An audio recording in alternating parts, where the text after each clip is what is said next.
Fellow Falcoholics, what is up? Welcome to the Dirty Birds and Brews podcast. I'm your host, Kevin Knight at Falcoholic Kevin. Joined today for one of our final draft shows. We got less than a week to go till the draft kicks off. He is Thor Nystrom. He's at Thorco. He is over doing the draft and college football analysis at Fantasy Pros and Betting Pros, as well as Fantasy Football Weekly. Thor, how we doing?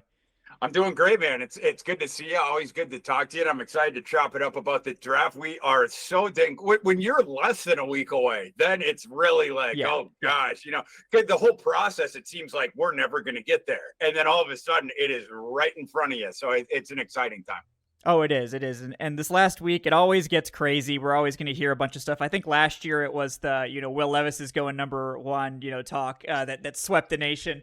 So I don't think we've had anything like that yet. Maybe this Jaden Daniels, story that seems to be developing will be that sort of thing. But definitely excited to get into it. We're going to talk about some of our favorite prospects, some of our favorite fits, obviously trade scenarios, because that's been a hot topic for the Falcons, and also Thor, who is an avid Vikings fan.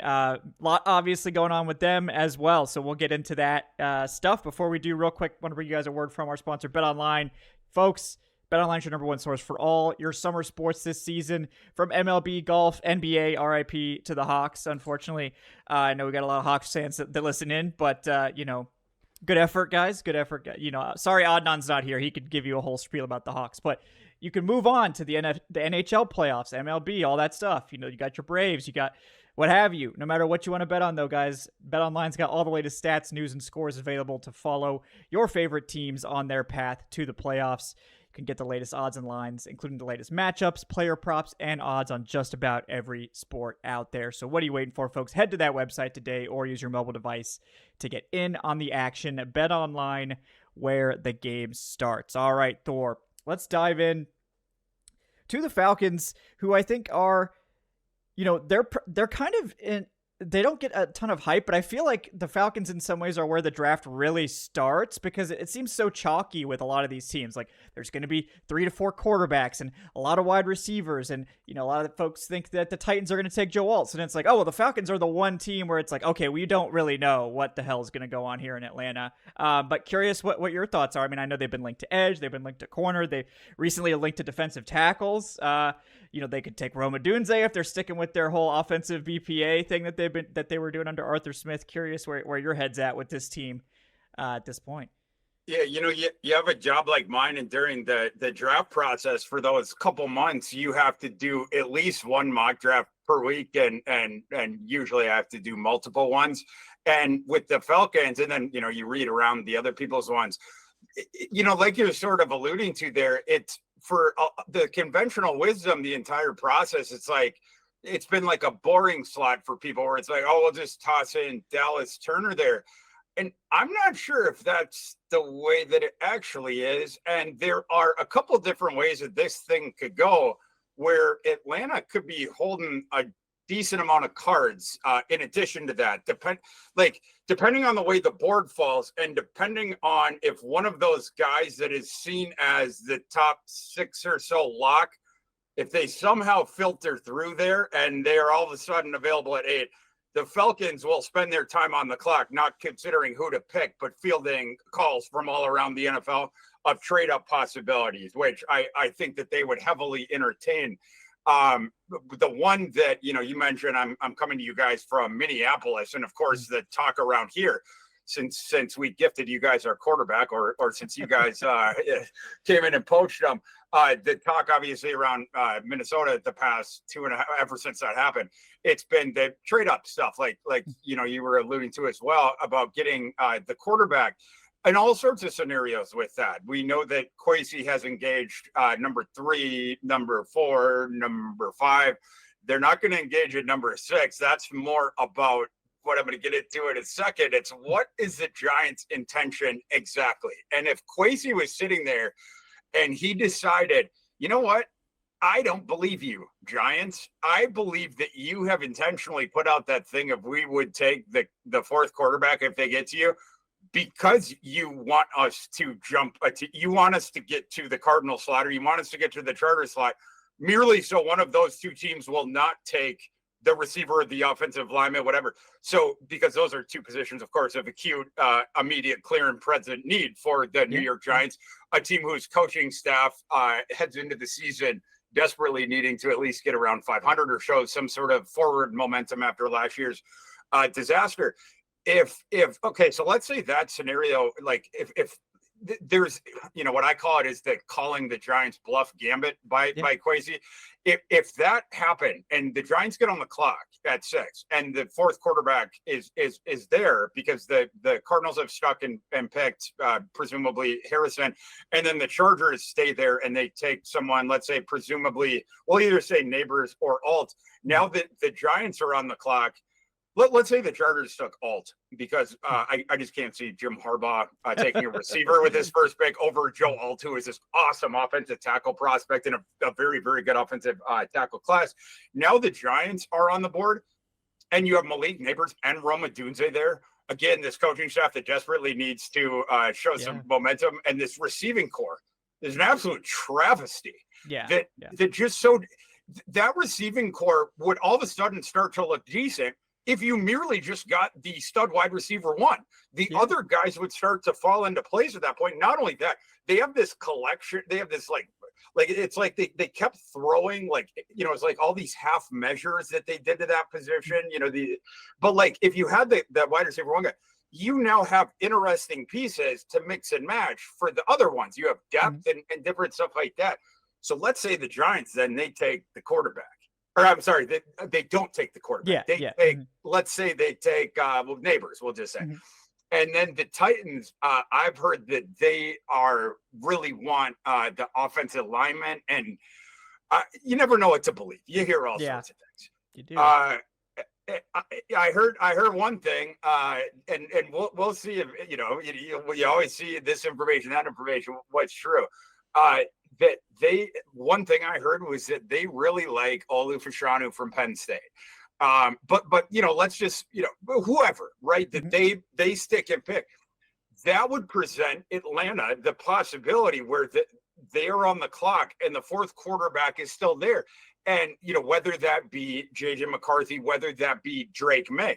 And people out there listening to this right now is probably like, oh, that's crazy, because every single mock draft that I've seen for the past several months everywhere has had those four quarterbacks going in the top, either 4, 5, or 6 picks.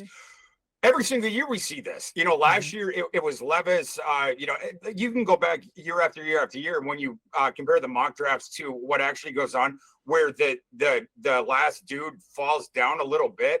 And I think that scenario at least is in play where it's worth considering. And if that was the case for the Falcons, like I said, I think that they get a lot of offers. One trade possibility with the Vikings that at least jives the trade chart. I'm sure the Vikings would have to give a little bit more, but on the Rich Hill chart, it's sort of perfect. It's literally the same amount of points.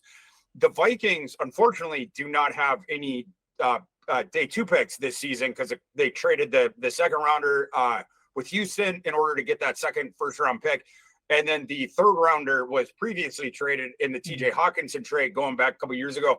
But they do have 2 fourth-round picks, one of which they recouped in that pick swap in that TJ Hawkinson trade from a couple years ago. So they have these 2 fourth-round picks. If the Vikings gave both of their fourth-round picks along with 11, that for the 8th slot, that is, again, equivalent points on the Rich Hill chart. And maybe the Falcons would be like, you have to kick in another pick or whatever late or next year round 6 or whatever, but you're pretty close. And of course the Falcons would also be getting calls from other teams, and I'm only talking about the quarterback 4 thing if that happened. But of course there's other, you mentioned Rome Odunze, right? Like all these different offensive studs there. Someone's gonna fall down there. And the Falcons could be in that position. I don't think the conventional thing of just pencil Dallas Turner in there, I'm not sure about that. And in addition, Kevin, getting into that a bit, a couple different things. Number one, I don't like Dallas Turner as much as other people. Dallas Turner is the third edge on my board. I get the high octane athleticism thing, the long arms and everything. And also, he has a very good long arm move. My issue is sort of the rest of it, as far as a guy, an edge defender who's the downhill dude. I saw him running around the offensive tackles in college too much. Outside of that long arm thing, I didn't see the fully fleshed out pass rush move, number one. But number two, that doesn't concern me as much, because that can be theoretically tied. I saw that inclination that I hate of super duper talented dudes, like as projected as round one guys coming into the NFL, of when they have the high octane athleticism, the habit of I'm just going to run around you because I'm more athletic than you, because like it's like a baseball, a high school, like you see this in the baseball draft, which, obviously is not the same as the football draft, but like the pitchers coming out of high school that can throw 99 miles per hour, and they always go super duper high in the baseball draft, but they could dominate by only throwing the 99 mile per hour fastball in high school. They didn't have to develop other pitches. So then they go to the minors, and it's like, oh, I got this heater and I can get everyone out. And the coach are like, yeah, it's not going to work here. We need to teach you like a changeup and a breaking pitch. And like, the average fan would be like, well, that's easy. He can already do the one, the elite but thing. It's like, yeah, it's not that it's not as easy as you think.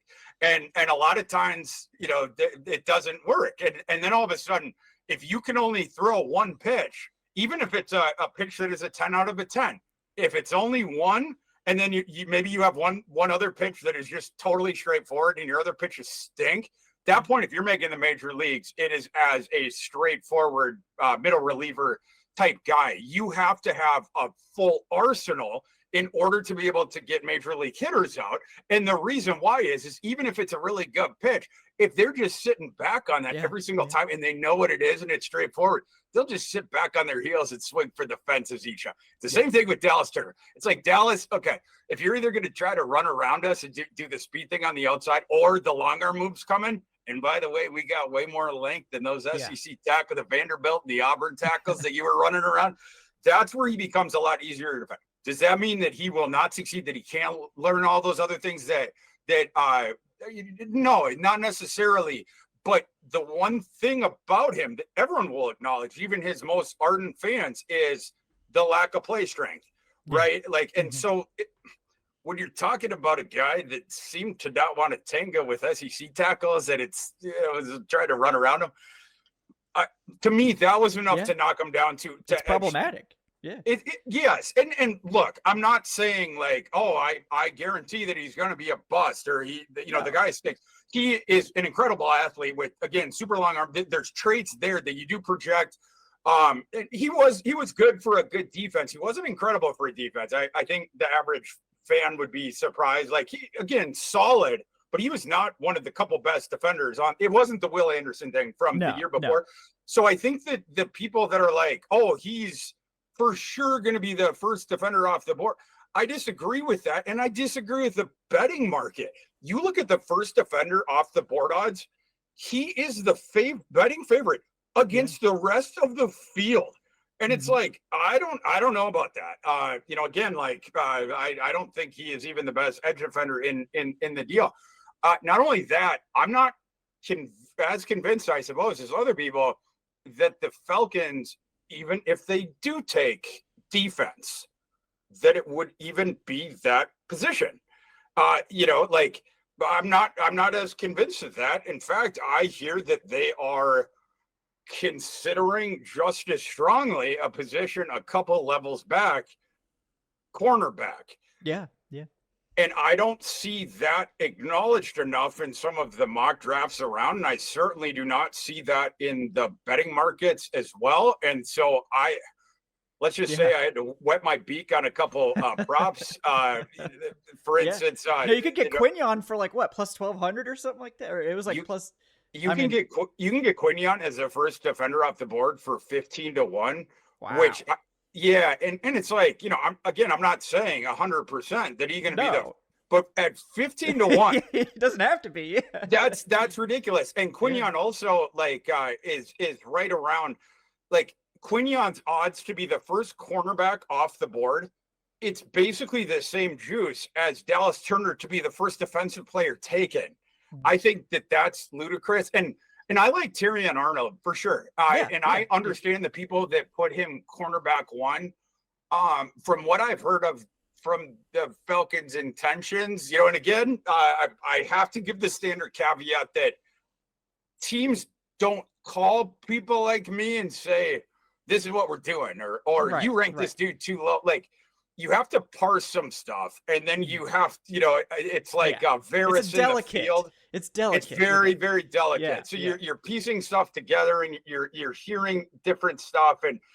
But one of those different random things I heard was that they like Quinyon Mitchell, and they are considering him more seriously than maybe the public and my industry and the mock drafters have accommodated for in their exercises. Yeah, I mean, it's with Quinyon, and you covered a lot of ground there, and I appreciate that. Lots of stuff for us to dig into here. And with Quinyon, we know they love the Senior Bowl. Like, first of all, they've where he was dominant. Yeah, he was the best player. Just, I mean, you could argue he was the best player there. Period. I mean, I know there's quite a few guys that had a good 3 days of practice, but he was the best defensive player, I would say. So at the very least, so they love the Senior Bowl. They trust that as one of their top measures, and we see that every single year how they prioritize Senior Bowl players.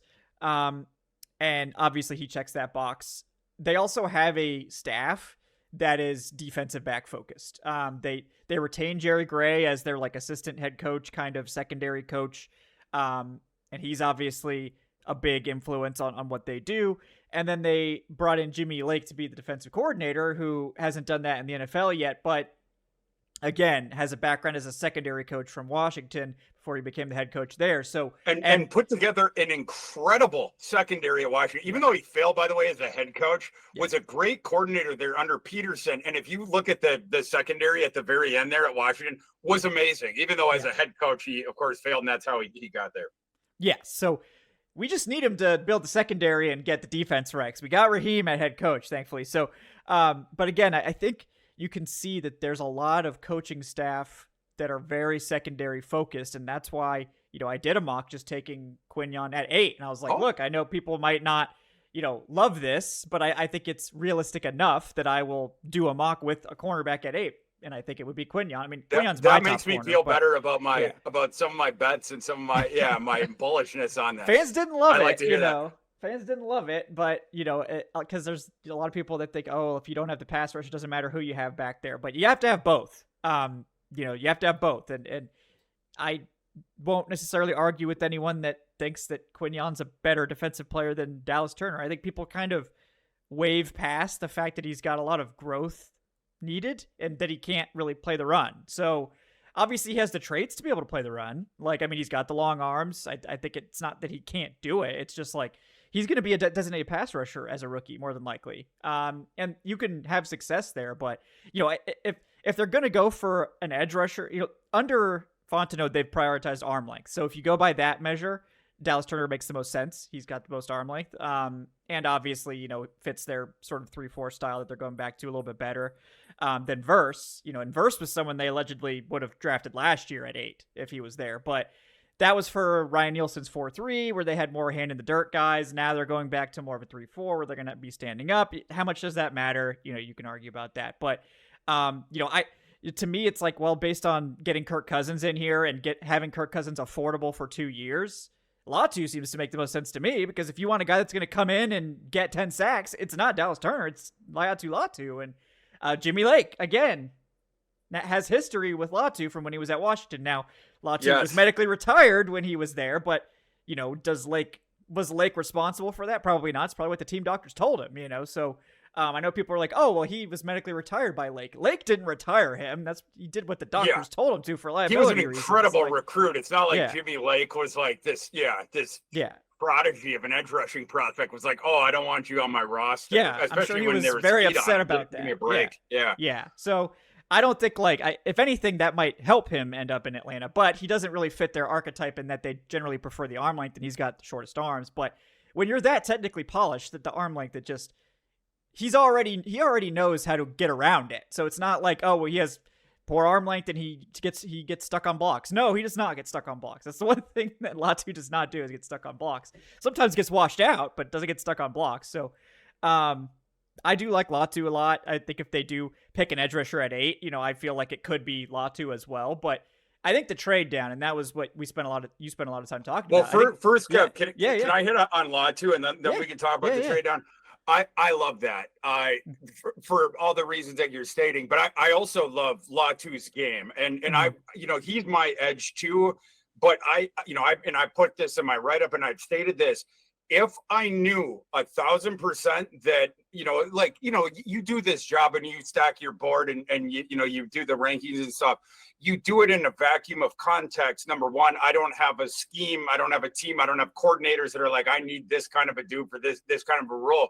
But you also, there's a couple, I get a lot of data, of course, and I get to, I have the PFF Ultimate, so I get to watch all the cutouts and, fortunate to be down in Mobile, get to watch that and hang out with the guys. But there's a couple specific spots of data that are in a dark room for me, and I will never have access to them. And one of the big ones is the medical thing.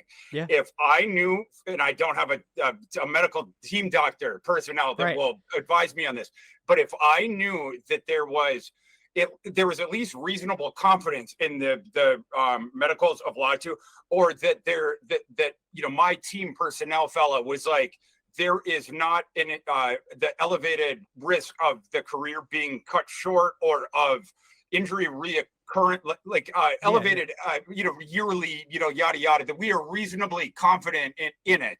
Not like, he's, like these other guys who have never been injured, but reasonably confident enough. Latu would have been my edge one, and there would have been no doubt about it with a bullet.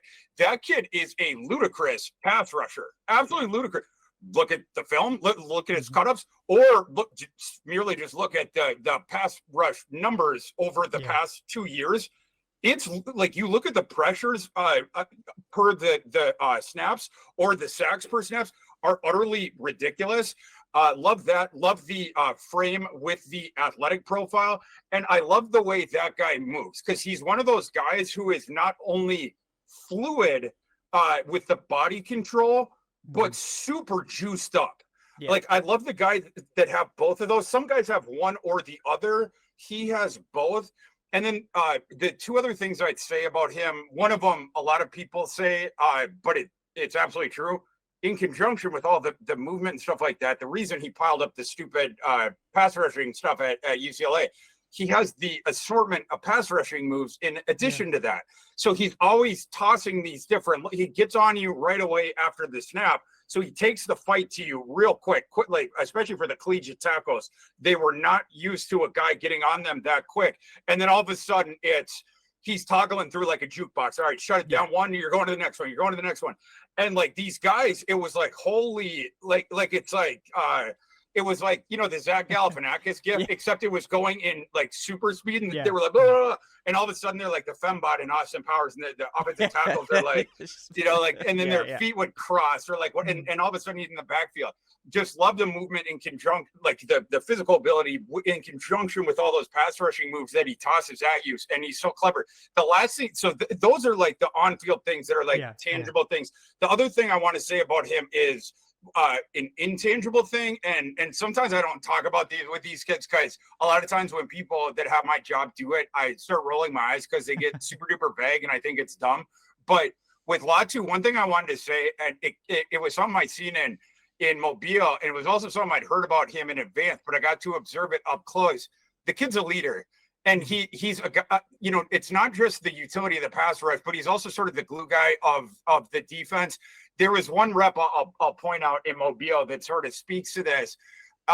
They had funneled it was, the team thing, and the offense, it was this running concept, and the defense was able to funnel the ball carrier outside and towards the sidelines.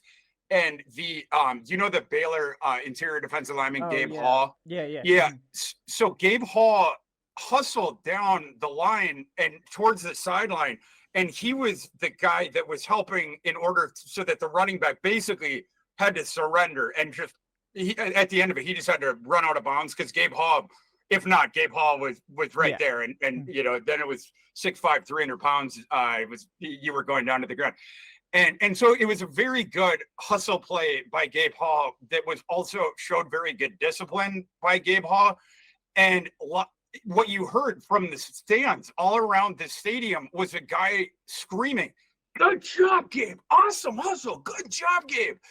And it was Latu, the guy who arguably, like anyone else in his position, if you had that kind of draft stock coming off the past couple of years that he did, especially with the medical stuff and different stuff, like those guys don't play in that game generally. But not only was Latu playing, like he was on the field at the time, but he was also like the biggest cheerleader guy. Like his disposition on the field, he's like the basketball guy at the end of the bench that's always like celebrating the dunk and different of the teammates out on the floor because he has to, because he's like he's like the vibes guy because he's not the star. Only Latu is the star who is also the vibes, like hustle, he's both, encouragement guy. Yeah, and he also will point stuff out of the offensive alignment. Like I said, he's just a super clever pre-snap. Like he's just a super clever dude like that. So there's just so much to like about him. It all just comes down to the medicals with him. Yeah, no, it does. And I hope that he has the clean medicals because otherwise you say all those things and you see the Senior Bowl performance and all that stuff, and it looks like the type of guy the Falcons have gone after previously, other than the arm length. But again, he's an exception in that because he's probably the most technically polished pass rusher I've seen come out. And I mean, as long as I've been doing this since 2017, probably. So, he's got the answers for that already, and he's not perfect, obviously, but I mean, in terms of instant impact pass rusher, that's the one if you're looking for that. I know we touched on the trade options, and the Vikings certainly would be interesting. I mean, I think everyone thinks they put together those 2 first-round picks so they can package them together and get up into the top 5, and that's still what I assume will happen because I feel like because they don't have the day 2 picks, it's going to be hard to get teams to move in the late part of the top 10 because like I don't think the Falcons are going for 2 fourths. You probably have to do a future second or something like that. Plus something else, because I think they want a day 2 pick to move out of 8, and 8 to 11 is not that far, so it's not like you have to get super crazy with it. But I don't know, because like in the scenario we talked about, let's say the Titans did take Fashanu there, like then it would be Rome Odunze and either JJ or May at 8, and I think you've got teams wanting to get up for Odunze, and they're like, the Jets, it's been talked about they might be willing to send a third just to go up to 8, and obviously you go further down the draft order, there some teams might have seconds, like the Raiders, the Colts, whatever. But it's really interesting to see because I know the Vikings want to get up for a quarterback. They're not willing to sit and wait until 11. But they've kind of like painted themselves into this like, well, we need to get into the top 5 because we have all this early ammunition. But if it's like past that point, then we don't really have the like day 2 picks to entice teams. But we have these 2 firsts. Like, what do we do? So it's very interesting to see what the Vikings end up doing in that spot, and probably will be linked to the Falcons in some way at the end of the day. For sure. Yeah. The bad thing is that they're short on the day 2 equity. This year they're without it whatsoever. And then next year as well, they don't have their second rounder because of course they traded both but the good, so that's the bad news. But the good news is what they do have is the monster assets. You got the 2 top 23 picks this year. And then they have their first rounder next year, which right now, just based on the sports books, the win total board for next year would be a projected top 10 pick. So those are 3 monster assets right there. And it gives them flexibility as well with the 2 first rounders, because you obviously they're working the phone lines in advance. They end up getting boxed out. It allows them the possibility to do different things as far as like you could potentially trade down do different stuff.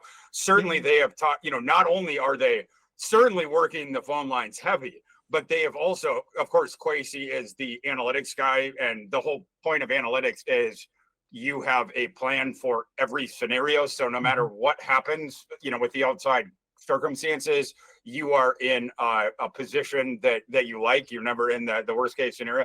They have sussed out all the other, in the scenario where we can't get up, what are the other scenarios and different stuff like that. So gone through the thought exercises of what to do, like if that doesn't happen. Yeah. And I think that there's interesting things that would happen there. The nightmare scenario, and I don't think that they'll do this. I've seen it in some mocks, and I have to, slam the laptop shut and go for a walk, is that when a writer will slot Bo Nix into the first round to the Vikings. But I truly do not believe that will happen. I don't think they got 2 first-rounders so they could take Bo Nix at 11. To take a mid-second best round prospect in the. I agree with that. Yeah. I can see somebody doing that. I don't think it's going to be the Vikings though. But, pray to God it's Sean Payton. Yeah, I think pray to God it's Sean Payton.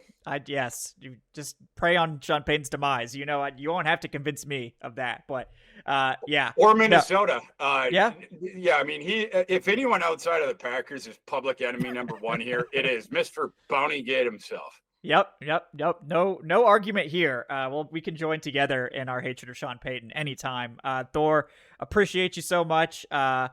Appreciate you making the time in a very busy week. We'll definitely have you on after the draft too to sort of recap things. I know you're one of the best for the UDFA classes in particular. It's the real sicko stuff that I love. I'd love to. Let's go through the Falcons UDFA class afterwards. We will. Talk about the draft class as well. I'd love to, man. Hell yeah. Well, guys, always good talking to you, brother.